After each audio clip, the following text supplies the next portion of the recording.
हरे कृष्णा। आज का हमारा चर्चा का विषय अत्यंत रोचक है। हम आज भोजन के विषय में बात करने जा रहे हैं। भोजन हमारे जीवन का अभिन्न अंग है। भोजन के लिए प्रत्येक मनुष्य सुबह से लेकर शाम तक अपने लिए और अपने परिवारजनों के लिए कितनी मेहनत करता है।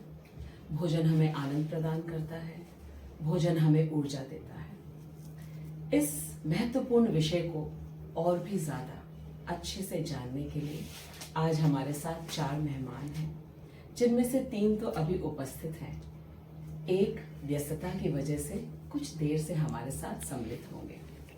सबसे पहले मैं सुयश अस्थाना जी का स्वागत करना चाहूंगी। सुयश अस्थाना जी बॉटनिस्ट हैं। आप वनस्पति विज्ञान विशेषज्ञ हैं। साथ ही आपने डिहाइड्रेटेड फ्लोरल टेक्निक का अध्ययन किया है NBRI से। हमारे दूसरे मेहमान हैं गार्गी सिंह, जो कि नीट की तैयारी कर रही हैं। और हमारे तीसरे मेहमान हैं अनुकूल ओझा, जिन्होंने केमिस्ट्री से ऑनर्स किया है BHU से, और वर्तमान समय में आप अभी बायोकेमिस्ट्री से MSc कर रहे हैं। हमारे चौथे मेहमान हैं डॉक्टर घनश्याम यादव, जो कि थोड़ी देर में हम सबके साथ होंगे। तो आइए हम आज की चर्चा को बढ़ाते हैं। और सबसे पहले हम सुयश जी से पूछना चाहेंगे कि शाकाहार और मांसाहार दोनों ही हमारे भोजन के 2 प्रकार हैं। आप हमें बताइए कि मांसाहार भोजन में क्या क्या लाभ होते हैं। तो जैसे कि हम जानते हैं कि मांसाहार भोजन ज्यादातर प्रोटीन डाइट के लिए लिया जाता है। बिल्कुल ठीक और है। इसमें कोई भी दो राय नहीं है कि मांसाहार में प्रोटीन की मात्रा ज्यादा होती है। और केवल प्रोटीन ही नहीं, जिंक की मात्रा, विटामिन B12 की मात्रा और ओमेगा 3 फैटी एसिड की मात्रा भी काफी अच्छी संख्या में होती है। और अगर हम देखते हैं तो अगर हम पहले अंडे की बात करते हैं तो अंडे में 100 ग्राम अंडे में आपको लगभग 13 ग्राम प्रोटीन मिलता है। अच्छा। अगर आप फिश मछली की बात करेंगे तो अगर हम अपने यहाँ की मछली जैसे हम रोहू की बात करते हैं तो उसमें लगभग 17 ग्राम प्रोटीन मिलता है 100 ग्राम में। और जो हमारी सैल्मन मछली है उसमें आपको लगभग 22 ग्राम प्रोटीन मिलता है। अगर हम चिकन की बात करें तो चिकन में लगभग 24 ग्राम प्रोटीन होता है 100 ग्राम में। और मटन की बात करते हैं तो उसमें 25 ग्राम प्रोटीन होता है। और आजकल तो बहुत ज्यादा ये देखने को आता है, वो चिकन ब्रेस्ट आजकल बहुत ज्यादा मार्केटिंग में अवेलेबल है। बच्चों को बहुत पसंद भी है। बच्चों काफी पसंद भी आता है। उसमें 31 ग्राम होता है 100 ग्राम में, जो कि काफी ज्यादा मात्रा है और काफी अच्छी मात्रा प्रेजेंट है उसमें। उसके अलावा अगर हम बात करें तो विटामिन B12 हो गया और जिंक हो गया, ओमेगा 3 फैटी एसिड जो कि आजकल 7 C's कैप्सूल्स करके काफी फेमस है, वहां पे मिल जाता है। कॉड लिवर ऑयल के नाम से भी आता बिल्कुल ठीक है। पर इस मामले में हमारे शाकाहारी जितने भी भाई बंधु हैं उनको घबराने की कोई बात नहीं। हाँ, मैं वही सोच रही थी कि नॉनवेज जो भोजन है उसमें तो बहुत अच्छी मात्रा में प्रोटीन मिल रही है, और जो हमारे शाकाहारी जो हमारे व्यूअर्स हैं वो सोच रहे होंगे कि उन्हें प्रोटीन कहाँ से मिलेगा। तो इसीलिए उनको बिल्कुल भी घबराने की जरूरत नहीं, क्योंकि अच्छा। उनकी नेचुरल डाइट जो बेसिकली हम रोज खाना खाते हैं उसमें भी काफी अच्छी मात्रा है प्रोटीन की। जैसे रोज के खाने में डेली डाइट। बिल्कुल बिल्कुल। अच्छा, वेरी नाइस। जैसे कि अगर हम अरहर दाल की बात करें, जो कि नॉर्थ इंडिया में तूर दाल के नाम से प्रसिद्ध है काफी। बच्चे भी उसी को सबसे ज्यादा प्रेफर करते हैं, पीली दाल जिसको कहते हैं। उसमें 100 ग्राम में लगभग 22 ग्राम प्रोटीन होता है। अच्छा जी। मूंग दाल की बात करते हैं, जिसको आज लोग स्प्राउट करके भी खाते हैं, सैलेड्स में भी लेते हैं। उसमें 24 ग्राम 24 ग्राम होता है। और अगर उड़द की दाल की बात करते हैं तो उसमें 26 ग्राम होता है। उड़द की दाल जिसमें दही बड़े बनते हैं। बिल्कुल, जिससे दही बड़े बनाए, बिल्कुल ठीक है। उसके अलावा जो बच्चों को बहुत पसंद है आजकल, राजमा।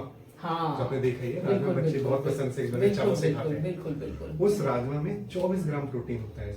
Very nice. तो मतलब हमने देखा कि प्रोटीन की मात्रा जो है हमारे दोनों प्रकार के भोजन में और भारी मात्रा में मिलती है। और केवल इतना ही नहीं, अगर हम सोयाबीन की बात करें तो आजकल जिम वाले चिकन से ज्यादा सोयाबीन प्रोटीन की बात ज्यादा करते हैं। करेक्ट। क्योंकि उसमें 100 ग्राम में 36 ग्राम प्रोटीन मिलता है, जो कि काफी बड़ी मात्रा है। बहुत ज्यादा 36 ग्राम। ऐसा तो अभी तक आपने जो बताया किसी में नहीं बताया आपने। राइट। उसके अलावा अगर हम विटामिन B12 की बात करते हैं, जो कि लोग कहते हैं मांसाहार में ही मिलता है, वो आपको सारे डेयरी प्रोडक्ट्स में मिल जाएगा, जो कि आपका दूध हो गया, दही हो गया, मक्खन हो गया, चीज हो गया, जो भी वो पसंद के खाना चाहते हैं वो खा सकते हैं। उसके अलावा जिंक की अगर बात करते हैं तो हमारे ड्राई फ्रूट्स जैसे कि बादाम, काजू, इन सब में होता है। और हमारे मूंगफली जो कि गरीबों का मेवा कहा जाता है। हाँ हाँ, गरीबों का मेवा कहते हैं इसको। उसमें भी बहुत अच्छी मात्रा जाड़ों का मेवा, गरीबों का मेवा। उसके अलावा अगर हम ओमेगा 3 फैटी एसिड की बात करते हैं तो सबसे ज्यादा ओमेगा 3 फैटी एसिड जो होता है वो अलसी में पाया जाता है। अलसी जो कि एक वेजिटेरियन प्रोडक्ट है। बिल्कुल, उसके लड्डू भी बना कर बिल्कुल राइट राइट राइट, करेक्ट। और आपने जैसे सुयश बताया कि बादाम में और इन सब चीजों में, तो ये सब तो हम चीजें अपने घर में जब पूजा होती है, व्रत होता है, उसमें हम डेफिनेटली उसको यूज करते हैं, तो सभी को मिल जाती होगी अच्छी मात्रा में ये सारे प्रोटीन। ये है इसीलिए हम लोग इसीलिए अपने कल्चर में इसको हमने Right. शामिल कर रखा है। आपने इतनी सारी अच्छी बातें बताई, अब क्या इसके साथ कुछ नुकसान भी है?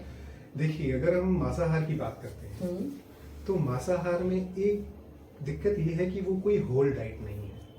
मतलब होल डाइट मतलब कंप्लीट फूड, कंप्लीट डाइट नहीं है, जिसको हम अच्छा। बैलेंस डाइट भी आज की भाषा में। जी जी, बैलेंस डाइट। जी, हाँ जी। हाँ। तो वो कोई बैलेंस डाइट नहीं है। अगर आप जैसे कोई भी चिकन खाते हैं, मटन खाते हैं, तो आपको साथ में रोटी चाहिए, हाँ बिल्कुल, ब्रेड चाहिए, राइट राइट, राइस रोटी चाहिए, चावल पराठा कुछ तो और चाहिए उसको हमें। बनाने के लिए भी आपको मसाले चाहिए और सब्जियां चाहिए। बिल्कुल। तो एक तरीके से वो बैलेंस डाइट नहीं है। आपको अगर नॉनवेज खा रहे हैं तो आपको कुछ ना कुछ वेजिटेरियन डाइट लेना ही पड़ेगा। दूसरी बात अगर देखते हैं तो नॉनवेज डाइट में एक प्रॉब्लम ये आती है कि वहां पर इन्फेक्शन का बहुत चांसेस होता है। इन्फेक्शन का? जी। वो कैसे?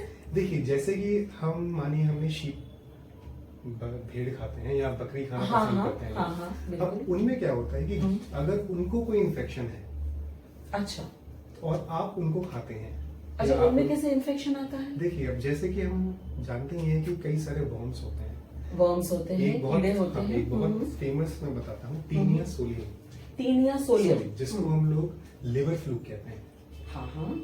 जो कि लिवर में बेसिकली पाया जाता है हम्म, भेड़ की। तो वो अब क्या होता है कि आपने उसको खाया, हम्म, अब भेड़ ने क्या किया, वो खा रही थी और उसके अंदर किस तरह में इन्फेक्शन हो गया लिवर का, लिवर फ्लू का। अब उसके बाद आपने उसको खा लिया, तो जब आपने उसको खाया तो अब वो जो वायरस, वो जो वर्म है, वो जो नेमाटोड है, वो आपके शरीर में चला गया और अब वो इन्फेक्शन आपको हो गया, जिसकी वजह से आपको गैस्ट्राइटिस, डायरिया और तमाम प्रकार की पेट की बीमारियां हो जाती नहीं, आप मुझे ये बताइए, हम तो कुक करके खाते हैं। बिल्कुल बिल्कुल ठीक है, ये बहुत अच्छा प्रश्न आपने पूछा मुझसे।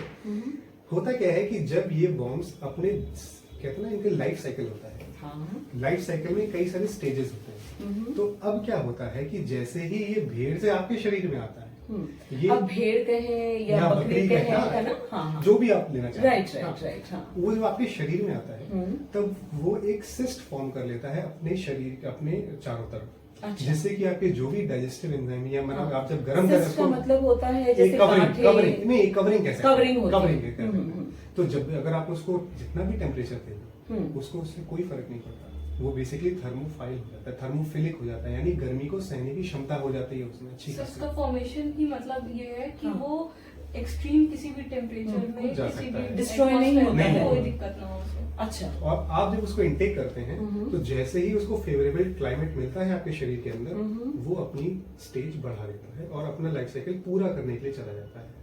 अब वो क्या करेगा, आपके शरीर में चला जाएगा, आपके पेट में जाएगा। पेट में क्योंकि आपका उसको HCl जो है वो उसको डाइजेस्ट नहीं कर पाएगा, कोई भी डाइजेस्टिव एंजाइम उसको डिग्रेड नहीं कर पाएगा, तो वो आपके बॉडी पे जाएगा। HCl का मतलब? हाइड्रोक्लोरिक एसिड, जो अच्छा अच्छा एसिड जो जिससे स्टमक में आपके, हाँ, स्टमक बस, में होता है बस, डाइजेस्ट बिल्कुल, करने के लिए। बिल्कुल, बिल्कुल। अच्छा अच्छा, वो उसे डिस्ट्रॉय डिस्ट्रॉय नहीं नहीं कर पाएगा। उसके जितने भी डाइजेस्टिव एंजाइम होंगे वो ज्यादातर उसे डिस्ट्रॉय नहीं कर पाएंगे। अल्टीमेटली होगा क्या, वो आपके शरीर में रह जाएगा और अपनी कॉलोनी बनानी शुरू कर देगा, जिससे सुरेश, क्या इसका मतलब ये है कि जो बच्चों में कीड़े पाए जाते हैं और वयस्कों में भी कीड़े जी, पाए जी, जाते हैं, क्या यही स्रोत है? ज्यादातर यही, ज्यादातर यही सबका स्रोत? तो मैं नहीं कहूंगा, जी, जी, लेकिन हाँ। ज्यादातर स्रोत यही होते हैं। अच्छा अच्छा। उसके अलावा आपने बर्ड फ्लू हाँ, बर्ड फ्लू काफी सुना होगा, बिल्कुल। हाँ जो हाँ। कि चिकन खाने से होता है। चिकन खाने से उसके बाद आपने स्वाइन फ्लू सुना होगा, स्वाइन फ्लू भी सुना जो कि होगा है। pig- हाँ, पिग के इंटेक से होता है, पोक खाने से, सलामी, सॉसेजेस। बिल्कुल बिल्कुल। उसके अलावा कोरोना तो आप सभी परिचित हैं, कोरोना हाँ, से बिल्कुल, बिल्कुल। कितना ज्यादा इन्फेक्शियस है। हाँ हाँ। वो बैट से हुआ। उसके बैट मतलब जी, चमगादड़। जी, जी, बिल्कुल। हमारे श्रोताओं को मालूम होना चाहिए कि कोरोना जो हुआ था वो उसकी शुरुआत ही चमगादड़ या जिसको हम बैट कहते हैं, क्योंकि चाइना के लोग बहुत ज्यादा खाते हैं और वहीं से पूरे विश्व में इसका इन्फेक्शन फैला था। जी। उस तो अगर हम ये देखें कि ज्यादातर वो जितने भी वॉर्म्स के वायरसेस हैं या जितने भी वायरसेस हैं, जितने भी इन्फेक्शियस वॉर्म्स हैं, एनिमल्स हैं, वो ज्यादातर आपको इन्फेक्शन वहीं से मिल रहे हैं। राइट। उसके अलावा अगर हम बात करते हैं तो जापान में एक डिजीज होती है, इसका नाम होता है मिन माता डिजीज। मिन माता डिजीज। जी जी। जो कि बेसिकली मर्करी की टॉक्सिसिटी से होती है। मर्करी टॉक्सिसिटी मतलब जो फैक्ट्री बिल्कुल, के जो पॉइजनस वेस्ट होती है, जो जितनी भी आपकी पल्प इंडस्ट्री, पेपर इंडस्ट्री, जी, स्टील जी, इंडस्ट्री, ये सब क्या करते हैं, मर्करी डिस्चार्ज करते हैं बहुत ज्यादा अमाउंट में, बिल्कुल, जो कि हमारी वाटर बॉडीज में जाता है, समुद्र में जाता है, और वही किसी न किसी तरीके से मछलियों के अंदर चला जाता है। वाटर पोल्यूशन बिल्कुल बिल्कुल इसका कॉन्सिक्वेंस। राइट। उसके बाद जब वह मछली आप खाते हैं तो अब वो इन्फेक्शन है, जो वो मर्करी टॉक्सिसिटी थी, वो अब आपके शरीर में चली जाती है नेचुरली, क्योंकि मछली के अंदर उसके है अंदर तो आपके हमारे अंदर अंदर आएगा। अब उससे होता क्या है कि आप डिफॉर्मिटीज होने लगती है बोन्स में, जैसे आपके हड्डी से आपके हाथ सीधा है, अब वो ऐसा टेढ़ा होना शुरू हो जाएगा, पैर टेढ़ा होना शुरू हो जाता है। अच्छा। और कई बार तो ये देखा गया है कि लोगों को कैंसर और मृत्यु भी हो जाती है इस कारण। कैंसर, बिल्कुल कैंसर भी हो जाती है, और body deformity, cancer and death का भी ये रीजन हो सकता है। बिल्कुल क्योंकि वो हैवी मेटल्स होते हैं, हैवी मेटल्स हमारी बॉडी के लिए बहुत हार्मफुल होते हैं। मरकरी को पॉइजनस कहा ही जाता बिल्कुल है। ऐसे बिल्कुल, ही- क्योंकि थर्मोमीटर में कहा ही जाता है बच्चों से दूर रखना है। Correct correct, I understand and I think सभी श्रोताओं को भी बहुत अच्छी तरह समझ में आ रहा होगा। ऐसे ही इटाई डिजीज नामक एक और यही हुआ, जिसमें कि कैडमियम की टॉक्सिसिटी से होने लगा। उसके बाद हम देखेंगे कि केवल यही नहीं, जो आजकल पाइल्स की समस्या है, आप जानते हैं कि अक्सर लोग पाइल्स से पीड़ित होते हैं। हाँ, बहुत ही ज्यादा पेनफुल बिल्कुल। होता है, जिससे भी सुना है, बस बहुत ये ही- सुना है कि ब्लीड करता है, बहुत पेनफुल होता है, अनकंफर्टेबल होता है, बैठ नहीं पाते हैं, ट्यूब्स की जरूरत पड़ती है, कुशन्स चाहिए होते हैं। दे फील वेरी एम्बैरेस्ड बिल्कुल, आल्सो। बिल्कुल।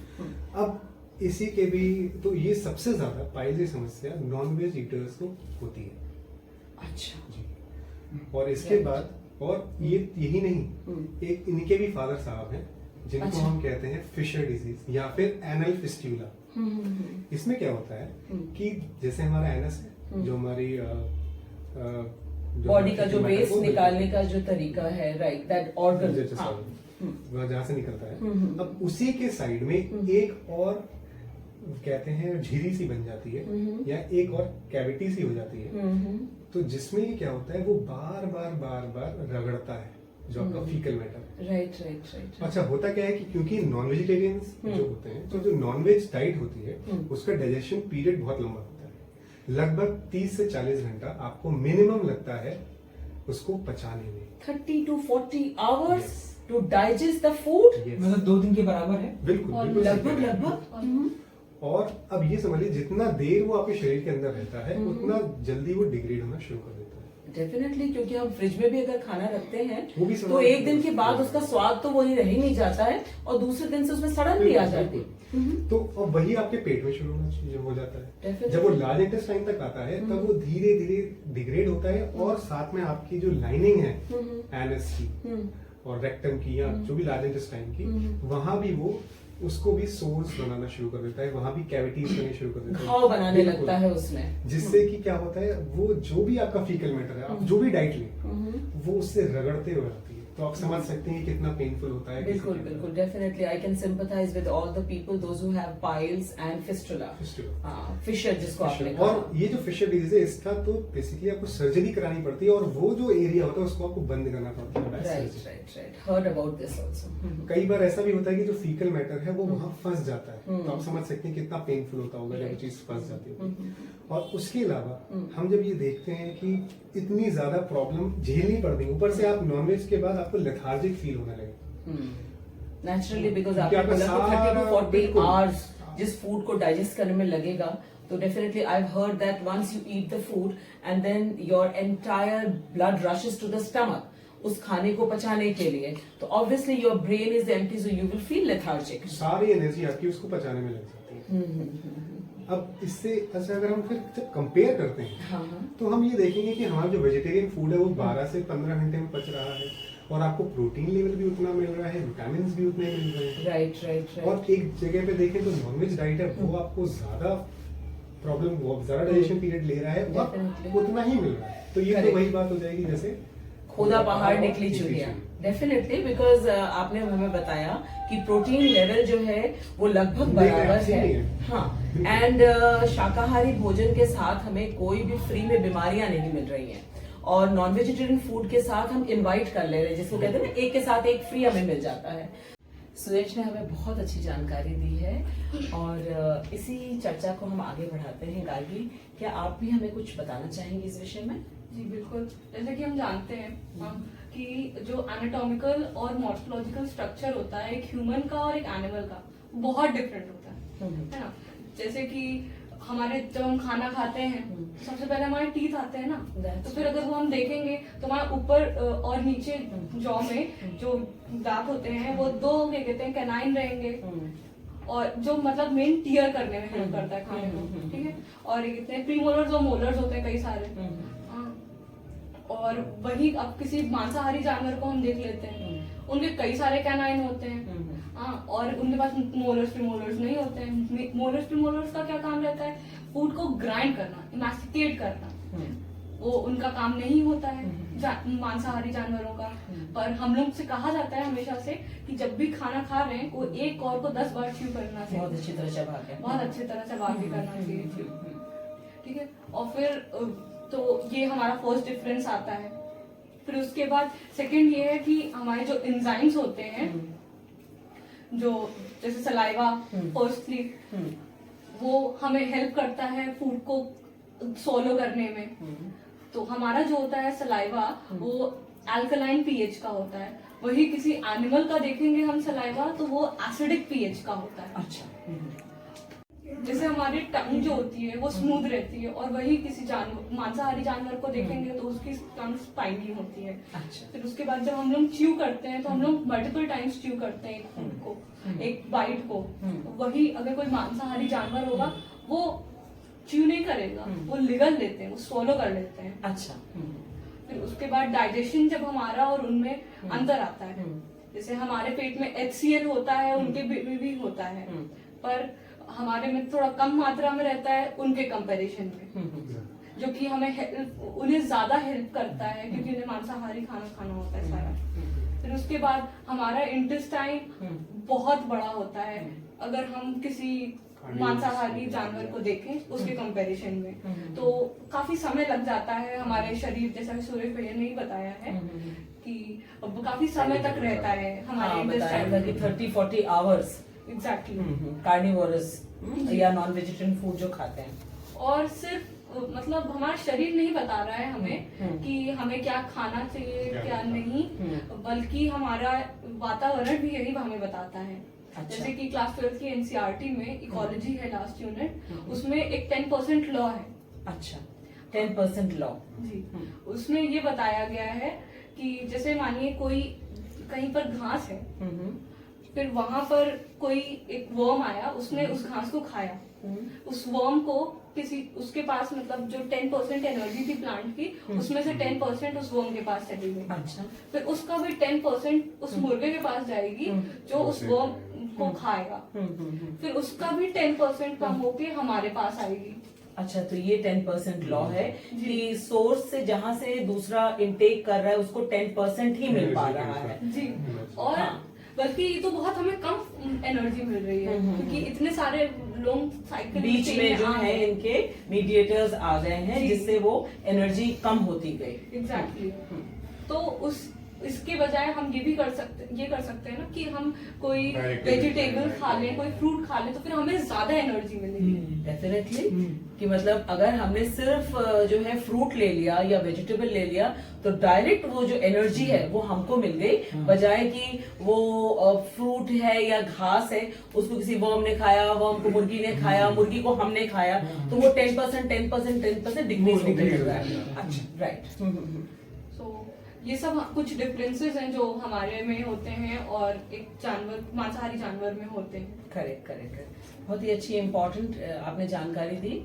और अब हमारे जो आखिरी स्पीकर हैं अनुकूल जी, हम आपसे बहुत ही इम्पोर्टेंट बात पूछना चाहेंगे। जैसे कि अगर हम कभी भी एक फोन लेने जाए या फ्रिज लेने जाए, एसी लेने जाए, तो हम सबका ये होता है ध्यान कि रिव्यू देख लें क्या है। तो जितना हमने चर्चा किया है, विश्व के जो मान्यता प्राप्त जो प्रेस्टिजियस यूनिवर्सिटीज हैं, उनकी क्या रिव्यू है इसके बारे में? जी बिल्कुल, जैसा कि आपने कहा बिल्कुल सही है। जितने भी टॉप इंस्टीट्यूट्स हैं वर्ल्ड के, जैसे हार्वर्ड यूनिवर्सिटी है और American institute of cancer research है, इन सब इंस्टीट्यूट्स ने भी अपने रिसर्च के थ्रू तथ्यों को सामने लाया है, जिसके उनके अकॉर्डिंग जो आजकल बहुत ही कॉमन बीमारी, हमारे दर्शक इससे वेल अवेयर होंगे कि कैंसर एक बहुत ही कॉमन बीमारी है आज के जमाने में। तो उनके रिसर्च के अकॉर्डिंग जो नॉन वेजिटेरियंस होते हैं उनमें कैंसर के जो होने के जो चांसेस होते हैं वो बहुत ज्यादा होते हैं एज कम्पेयर टू वेजिटेरियंस।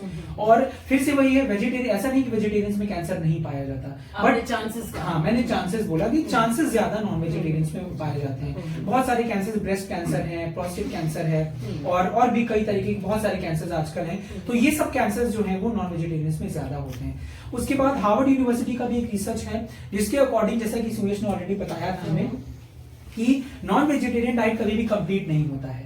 तो सिंस वो डाइट कंप्लीट नहीं होता, इस वजह से केवल अगर आप नॉन वेजिटेरियन डाइट पे डिपेंडेंट हैं तो आप लोगों को कभी भी उसके सारे बैलेंस डाइट के कंपोनेंट्स कभी नहीं मिल पाएंगे। तो बिल्कुल सही बात इन्होंने कही थी। उसको फिर फर्दर हम उसको एक्सटेंड करना चाहेंगे, जो आजकल एक और भी बहुत ही प्रचलित बीमारी है जिसको हम लोग बोलते हैं कार्डियोवैस्कुलर डिजीजेस, जिनमें बहुत सारे डिजीज होते हैं। हार्ट अटैक है, कार्डियक अरेस्ट है और एथेरोस्क्लेरोसिस है, एंजाइना पेक्टोरिस जैसी बीमारियां हैं। बहुत यंग लोगों को भी हो रहा है, बहुत यंग लोगों को, जैसा भी हमने रिसेंट में देखा सिद्धार्थ शुक्ला और के जो फेमस सिंगर हैं वो सब दे वर पास्ड अवे एंड उनको हार्ट अटैक की समस्या हुई थी। तो ये सब जो जितनी समस्याएं हैं इनका एक बहुत बड़ा कारण हो सकता है नॉन वेज फूड। ये मैं क्यों कह रहा हूँ, बिकॉज जो हमारे बैलेंस डाइट की जो केमिस्ट्री है, आखिर जो हम लोग खा रहे हैं वो केमिस्ट्री है, कार्बोहाइड्रेट्स, प्रोटीन से सब केमिकल्स ही होते हैं।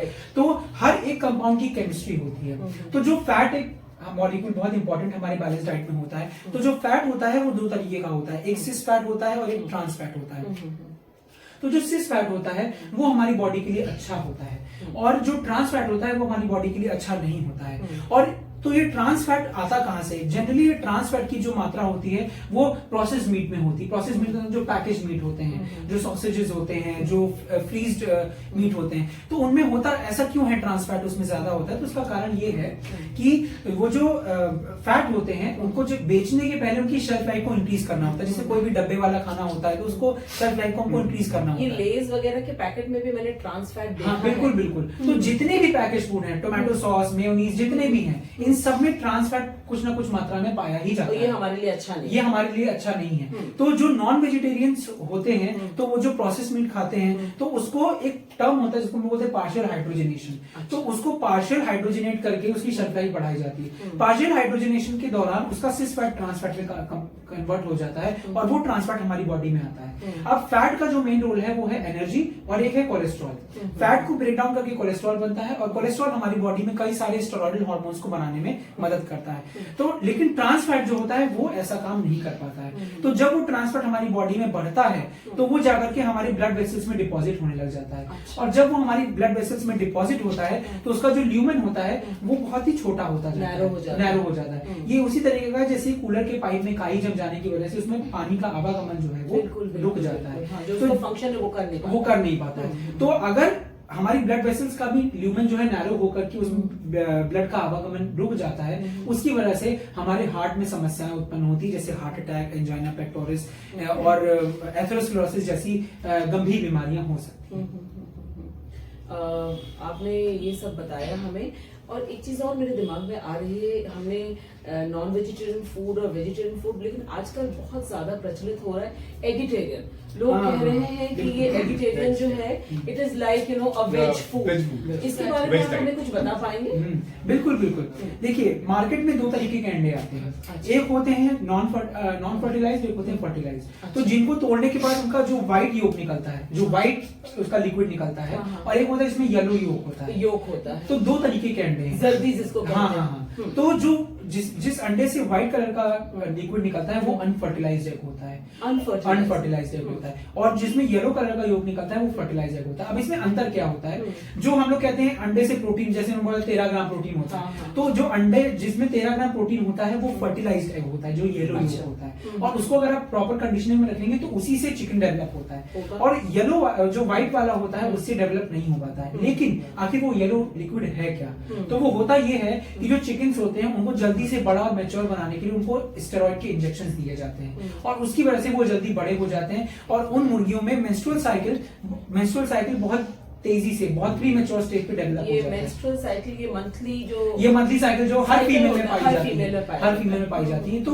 मुर्गियों में भी होती है, तो वो प्री मैच्योर स्टेज पे स्टार्ट हो जाती है, और उसकी वजह से क्या होता है, अब अगर उस एग को फर्टिलाइज नहीं किया जाता है तो हम लोग सब लोग जानते हैं कि वो एग जो है वो डिफॉर्म हो जाता है, डिसइंटीग्रेट हो जाता है, और वही मेंस्ट्रुअल वेस्ट उस अंडे में आकर के कलेक्ट हो जाता है, और उसी अंडे को हम मेंस्ट्रुअल वेस्ट को बड़े अच्छे से मजे से पका करके खा लेते हैं। अरे उन लोगों का तो ये कहना है कि वो किसी जीव की हत्या नहीं कर रहे हैं, बिल्कुल, जीव की एंड हत्या दे नहीं फील कर that you know they are very relaxed at heart that they are not harming anyone and yet they are getting protein, so that is a menstrual waste. Yes, तो बिल्कुल आप जीव की हत्या नहीं कर रहे, लेकिन आप खा क्या रहे हैं, एक मुर्गी का मेंस्ट्रुअल वेस्ट खा रहे हैं, राइट, न्यूट्रिशन लेवल भी आप और न्यूट्रिशन लेवल भी उतना होता नहीं है जो कि येलो वाले में होता है, और अगर आप येलो वाले को खाते हैं तो डेफिनेटली उसमें तो आप जीव की हत्या कर ही रहे हैं। Correct definitely. और मैंने भी एक हार्वर्ड यूनिवर्सिटी का ही एक रिसर्च पढ़ा है जिसमें बताया गया कि 2 ग्रुप ऑफ बच्चों को लिया गया, 6-6 महीने के बच्चे थे, और जब एक ग्रुप के सामने जो है वेजिटेरियन फूड दिया गया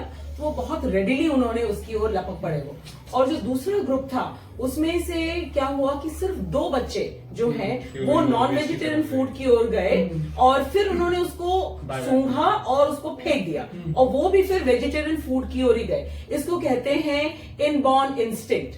तो बचपन से जो है, जब से हम पैदा होते हैं हमारा वेजिटेरियन फूड की ओर ही लगाव होता है, लेकिन धीरे धीरे जैसे जैसे परिवार में बड़े होते हैं, जिस परिवार में बड़े होते हैं फिर वैसा ही हमारा स्वाद बन जाता है। और अगर हम चार्ल्स डार्विन का भी थ्योरी लेते हैं कि वो कहते हैं कि बंदर हमारे जो है पूर्वज है, हालांकि हम तो कृष्ण जी के जो है हमारे वंशज हैं, वसुदेवाय कुटुंबकम, लेकिन चार्ल्स डार्विन की थ्योरी भी अगर मान लेते हैं तो बंदर तो पूर्ण रूप से शाकाहारी है, तो फिर हमें जो है वही भोजन करना चाहिए जो हमारे लिए पूर्ण रूप से सुरक्षित हो। और जैसा कि हमने पहले कहा था कि हमारे साथ आज डॉक्टर घनश्याम यादव होंगे, तो वो आज हमारे साथ भगवत गीता के रूप में हैं। डॉक्टर घनश्याम यादव मतलब कृष्णा, सबसे बड़े डॉक्टर वही हैं, और 9वें अध्याय के श्लोक संख्या 20 में भगवान ने कहा है, श्लोक संख्या 26 में भगवान ने कहा है, पत्रम पुष्पम फलम तोयम यो में भक्तिया प्रयच्छति तदहम भक्ति तद उपहृतम अश्नानि प्रयत्नात्मनः।